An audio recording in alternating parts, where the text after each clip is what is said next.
All right, let's talk about another squad here that I have in my way too early Omaha 8. This is obviously pre-fall ball for all you college baseball fans out there. Listen, on the clock baseball, we got on the clock media, we got you.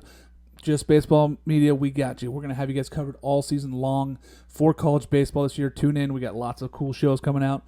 This is just a taste here, but Texas, 44-14 last year, won the SEC regular season. Jim Schlossnagle did a tremendous job coming over from A&M in this first season with Texas, and honestly, they were plagued with injuries. They got beat up with injuries, and I was just shocked that they just continued to go out there and keep winning. And crazy that they won the title of the SEC in their first year, and with Jim Schlossnagle. The Texas Longhorn faithful were really upset that they didn't make a trip to Omaha. I know they have the most trips to Omaha, yada, yada, yada. It is hard to get there nowadays, as we saw with 8 new teams returning to go into Omaha last season. Nobody returned from the previous season. It's not easy. They did transfer in all-world catcher Carson Tinney. They have Ethan Mendoza coming back. I think that you're just going to see a really, really talented squad. And what they did last year, put that together with this year, I really think that it's going to be hard to say that Texas is not one of those favorites to get to Omaha early. Again, let's talk about the guys they have coming back. Ethan Mendoza, Adrian Rodriguez, Casey Borba, Jonah Williams, Jaden Duplanter. This is a very good lineup. They're going to add in some pieces here. They're going to help them out tremendously, and I'll talk about those guys in a little bit here. But on the pitching side, Ruger Riojas, Dylan Volantis, who was probably one of the best closers in the country last season, Luke Harrison, Max Grubbs, Thomas Burns, who I think has the stuff to be 100-mile-an-hour big right-hander on weekends. You can see him on Saturdays here, possibly getting the ball there for Texas. I think he's going to be huge this season. Cade Bing, Hudson Hamilton, there's just so many arms that are coming back for Texas and so much talent that I think that they missed a little bit of that with some injuries last year. I think that they get better. Let's talk about the additions here.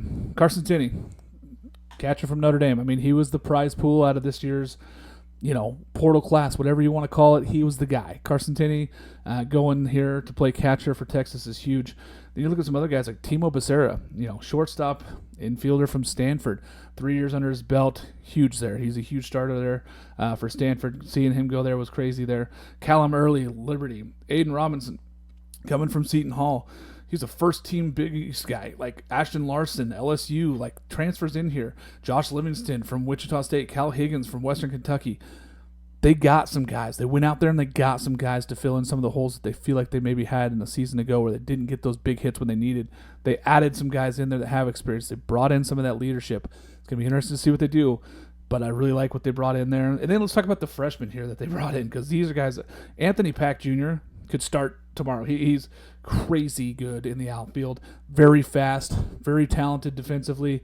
I'd like to see more of the bat, but I think we're going to see that here this freshman season at Texas. And then a pair of 6'5" arms, Brett Crosland and Michael Winter are going to give them more options, whether they work their way into the weekend rotation or they're out of the bullpen. They're going to be a problem for teams next year. 2 big power arms transferring in. The biggest thing is can Schlossnagle's crew stay healthy? Can they be healthy and get to a postseason?